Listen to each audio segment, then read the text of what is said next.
Maybe you've seen this figure in restaurants or gardens, the fat, laughing Buddha. While this friendly image represents peace and happiness for many, this is actually a 10th century Chinese monk named Buddha, not the founder. The historical Buddha was Siddhartha Gautama.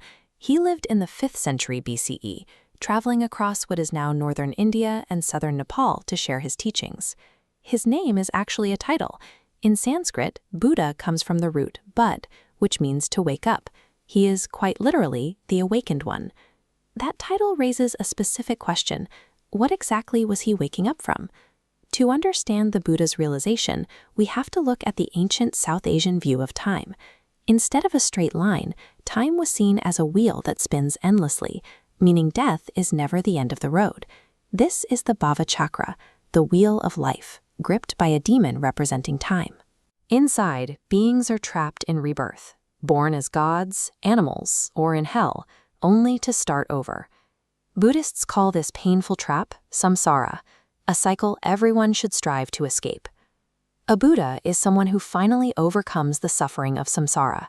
By attaining nirvana, or awakening, they break free from the cycle and then teach others how to do the same. Attaining Buddhahood is not a feat achieved in a single afternoon of meditation.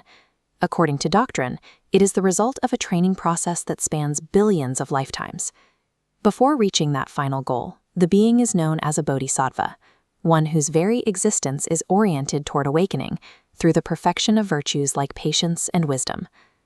These previous lives are recorded in the Jataka tales. They describe Siddhartha as a monkey king who used his body as a bridge to save his subjects, or a prince who sacrificed himself to feed a starving tigress. These stories established the Buddha as more than just a lucky human. He was a cosmic entity who had accumulated an astronomical amount of good karma before his final birth. In his final life, he was born into the Sakya clan near the modern border of India and Nepal. His birth at Lumbini anchors the religious tradition to a specific historical geography. However, historians have very little to work with. There are no surviving archaeological records or texts from the Buddha's actual lifetime to verify the details of his movements. Our earliest records come from the Pali Canon. These texts were memorized by followers for centuries before finally being etched onto palm leaf manuscripts around the 1st century BCE. These early accounts tell a very simple story. Siddhartha was a young man who, despite his parents' tears, shaved his head, put on a yellow robe, and left a settled life to become a homeless, wandering beggar. This stark image of a wandering ascetic was the historical reality. But over time, later generations began to expand this simple narrative into a much more elaborate epic. About 800 years after his death, Buddhists developed a character-driven version of the story. This version helped followers understand the internal logic of the Buddha's philosophy through a dramatic lens. The legend reimagines Siddhartha as a sheltered prince. His father, wanting to protect him from the world's harshness, kept him inside a palace where he never saw a hint of pain or decay. Everything changed when Siddhartha finally left the palace walls. On 3 separate trips, he encountered an old man, a sick man, and a corpse. He was horrified to learn that aging, illness, and death eventually come for everyone. On a 4th trip, he saw an ascetic sitting in meditation, seeking a way out of this cycle. At that moment, Siddhartha decided to leave his royal life, his wife, and his child behind to find a solution to the problem of existence. He spent 6 years practicing extreme fasting, growing so thin his ribs protruded like a skeleton. He eventually realized that starving the body only made him weak. It didn't solve the problem of suffering. He finally sat beneath a Bodhi tree, vowing not to rise until he understood the nature of reality. He attained awakening there, transforming the legend into a dramatic roadmap for others to follow.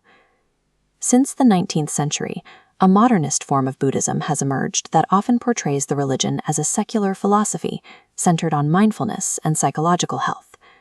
Historically, however, Buddhists lived in a world populated by powerful gods and demons. The Buddha himself was described not just as a human teacher, but as a being with supernatural powers who could master these invisible forces. Omitting these elements changes the story of how billions of practitioners historically understood the Buddha's authority and his unique ability to transcend the laws of the universe. Looking back, the Buddha's many lives carry two meanings. Theologically, he is one in a long lineage of cosmic figures who rediscover the same forgotten truth about reality over and over again. Historically, his many lives are the different versions of his story that have been told and retold across 2,500 years. Each culture that adopted Buddhism reshaped the narrative to fit its own values and needs. These variations aren't contradictions. Instead, they provide different ways for practitioners to connect with the teachings, grounding a wide variety of local rituals and beliefs in a single shared history.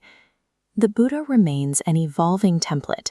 By retelling his many lives, different cultures continue to find new ways to use his ancient framework to confront the shared experience of human suffering.